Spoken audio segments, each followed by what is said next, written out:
Hey everybody, it's Jason Blaha here. I thought I would sit down and do another video for you guys and gals. Let me get a sip of my water. My radio voice go on. For people who keep asking what this is Sonic Cherry Limeade, sugar free. I'm already sweet enough. But I had a question from a follower in the comments. I'm like, let me answer that, because it was in response to one of my videos about one of the biggest mistakes that novice lifters make is overbulking.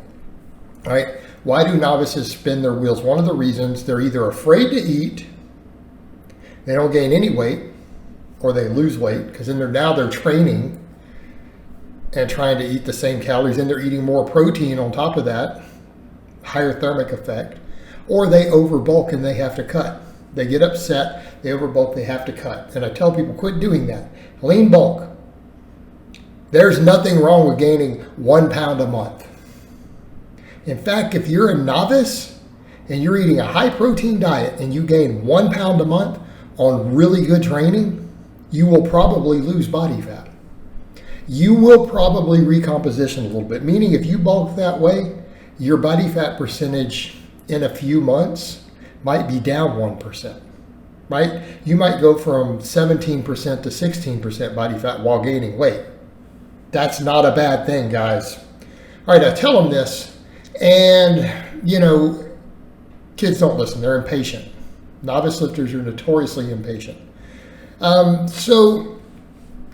they shouldn't be, because they're going to make the best gains of their life at that point. Like, if they can't handle the slow gains they're getting as a novice, man, you're going to really hate life when you've been training 5 or 6 years or 10. Enjoy it while you can. But the thing is, I get one like this person who said, what happens if you overbulked? What if you bulked up, you got up to 25% body fat because you overbulked for a few months? What are you supposed to do? You're telling people to quit bulking and cutting. Should we try to recomp? The answer is no. No, because you're not going to recomp enough to get down to 20% body fat, right?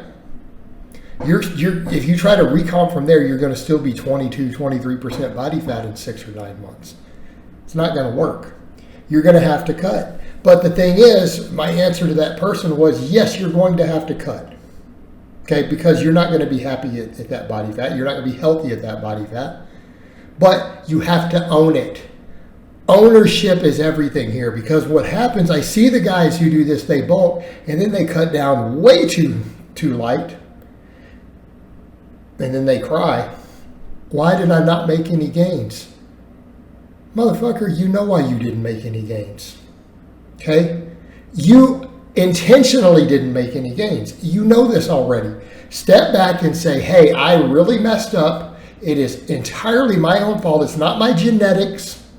It's not the universe. It's the consequences of my direct intentional actions that led to me making no gains, of wasting a year pretty much. Okay? You have to accept that and own it. And you have to say that. It is my own actions that made me make no progress for a year. And if you can't accept that, you're going to have big problems. You're not going to be able to get progress, because you have to own that. People say, what do you mean? How is it my fault? When you started overbulking and you gained 5 pounds in 3 weeks, when people like me tell you a pound, or I may tell someone aggressively 2 pounds a month, right?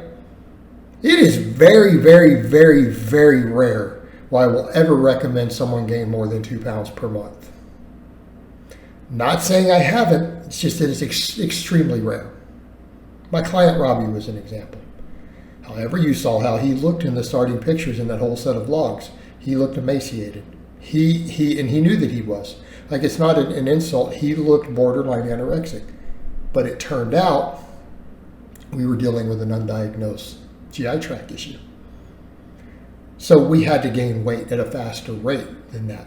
That's an exception. For you guys who are just a little bit skinny as novices, that's not a good reason. You're starting at a normal body weight, you don't do that. So the fact that you gained weight at triple, 3-4 times, maybe 5 times what we would recommend in 3 weeks, should have been your first red flag.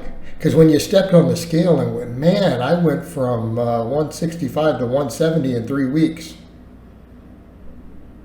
Unless your intention was to get fat, unless that was your desired goal, that you looked down and said, I want to get fat, that's my goal. Because you're controlling the scale, you're bulking, you're putting the food in your mouth, knowing you're trying to gain weight at a certain rate, you way overshot it. You know it by week 3. Again, when you've gained 5 pounds, it's a dead giveaway. At that point, you should have dialed it back. A person who didn't want to have problems wouldn't have kept bulking at that rate. Because before long, you get the person who's like, yeah, I bulked, and in 4 months, I gained 25 pounds. And it seems like most of it was body fat. Well, no shit. Even if you were using stuff, it would have been at least half fat. Minimal. Okay? People don't gain muscle at a rate of higher than, at best case, maybe 2 pounds of muscle per month as a novice, right? That's like an optimal.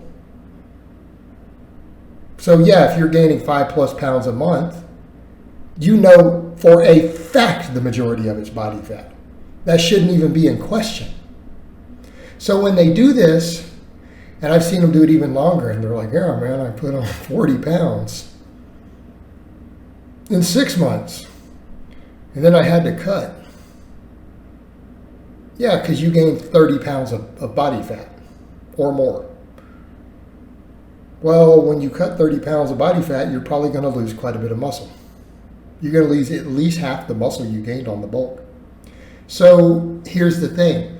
That was your own action. If you did this and you overbulked and you got up to, say, 25% body fat, that was your own action that you intentionally kept going, right?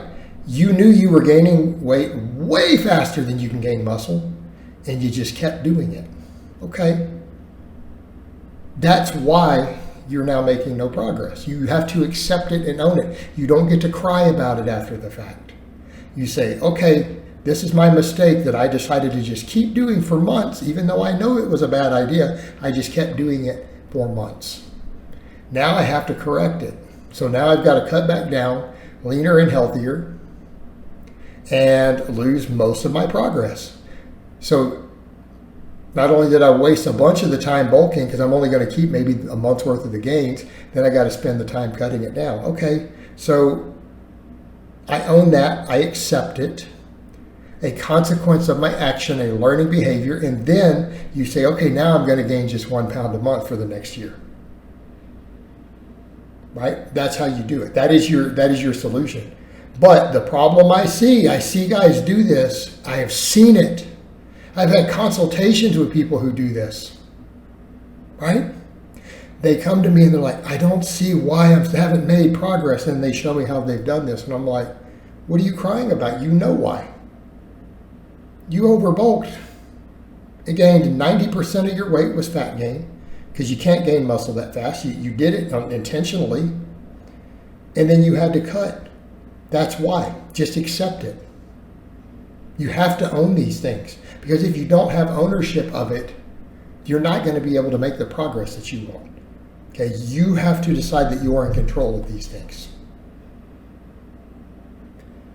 All right, guys, but that's really all I have to say on that today. I hope it's been informative, and I'll talk to you guys next time.